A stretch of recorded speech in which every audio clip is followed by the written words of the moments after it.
Alrighty, guys. It is 3:30 this Thursday, October 16th, and it's time to wrap it up. We have getting weakness, so not much lift. We had a little bit of lift here after that, the Nifty run down here. Back to that 2 o'clock hour, we just at 1:30 here, they started selling off again, took another leg lower.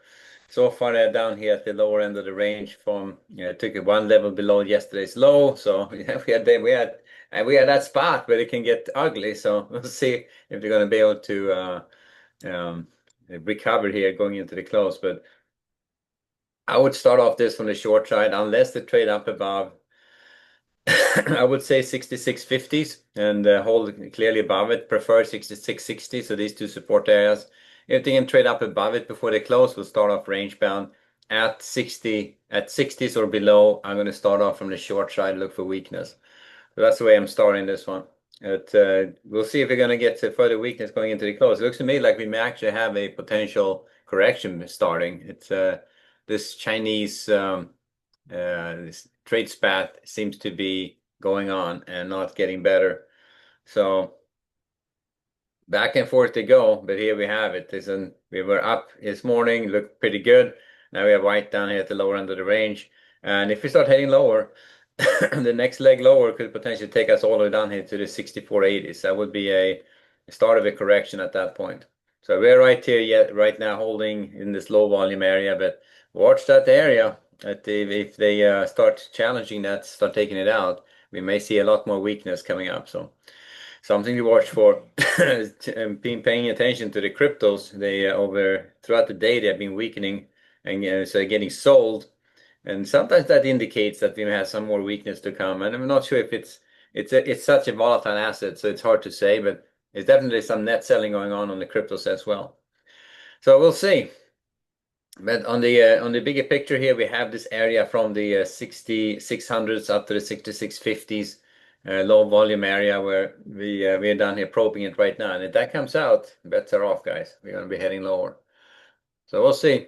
At this point, it's a good start to get started in the overnight, starting at the 60s, and below that, starting on the short side. Above that, if they close above it, we're going to start range bound. So far, just one trade on the ES. That was the rundown here. I took that trade. Had a pretty good trade going there for a bit. Then got knocked out. So 250 on that one trade.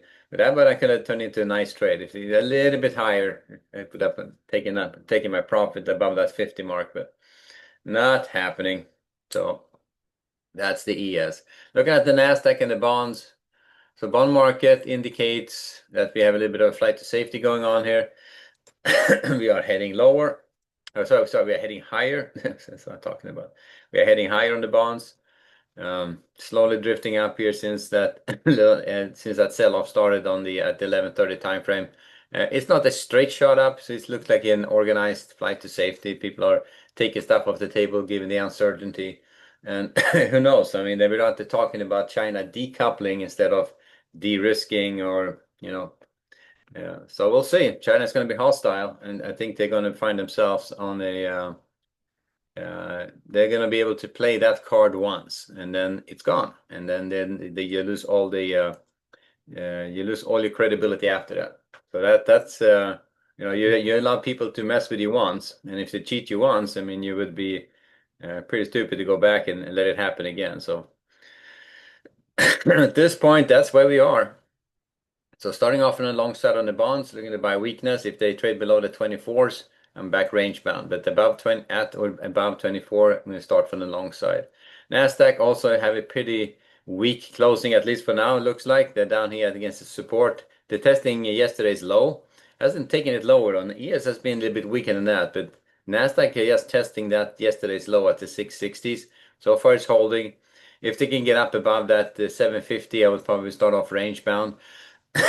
For the going into the overnight. If they close at or below that 750 level, we're going to start off on the short side and see how far they can take it. A few trades on the Nasdaq, a couple of trades. The one was a short and a couple of long trades on the reversal here, up 68 bucks on that. It just tells you how. And this doesn't look like much, right? But it's a fair amount of range on them.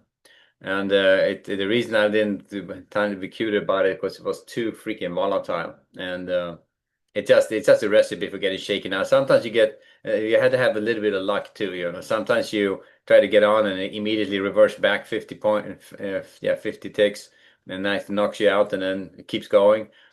So three trades, one short trade early on, and I took that one out a little bit early just because I had a loser on gold I wanted to recover from, and then I saw it to take off like that. I was thinking like, oh shit, the time you do that, the time it takes off. So okay, all right.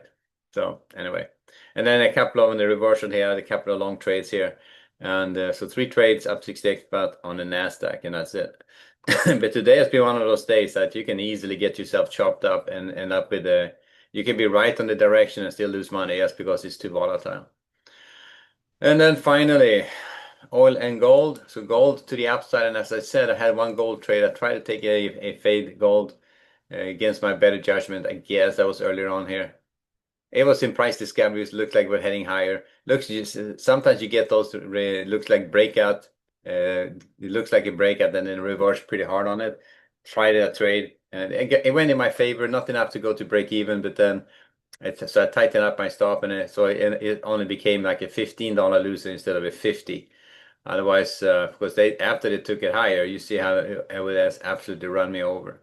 Then you can see how that violent that retracement is. I was waiting for that retracement. I was looking at it like getting into that a certain resistance area or a certain time frame, half-hour shift. I figured I had a shot at it, but so $15 down on that gold trade, and that's it. But trade gold from the long side. That is the way to go with it.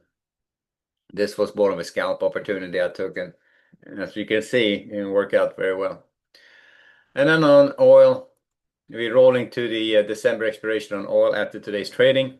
You can see it's kind of started slow, volume is slowing down, but we are to the downside, that's for sure. And I would trade it from the short side at this point.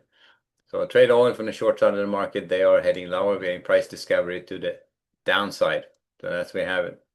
And on gold, trade that from the long side. And who knows, maybe they're shooting straight up to 5,000 gold. They're up to 4,300 now. It doesn't look like it's going to stop. So I'm just looking at when this crazy rally stops, it's going to be some reckoning, some profit taking, or something's going to happen. It's going to run this down pretty hard, I think. But then again, so at this time, if you are trading gold as an asset. But at this point, we are just doing the futures contracts part of it, so we can trade it from either side. So start from the long side on gold, short side on oil, back to the ES. And all right, so far no continuation to the downside. Wait for that 1250 or 350, 10 minutes before the close. You'll see the algos really kick in. And if that could be a rally to the upside, could be a further sell-off, it's anyone's guess. So we'll see. If it starts rallying to the upside, take out that 60s, I'll be more positive about them being to hold this range. But looks pretty gnarly right now. All right. So we'll leave it there. All right, guys. So one trade ES, three trades Nasdaq, one gold. So net up a little bit for today. All right, we'll leave it there for now. I'll see you back bright and early in the morning, and we'll go at it again. All right, guys, later.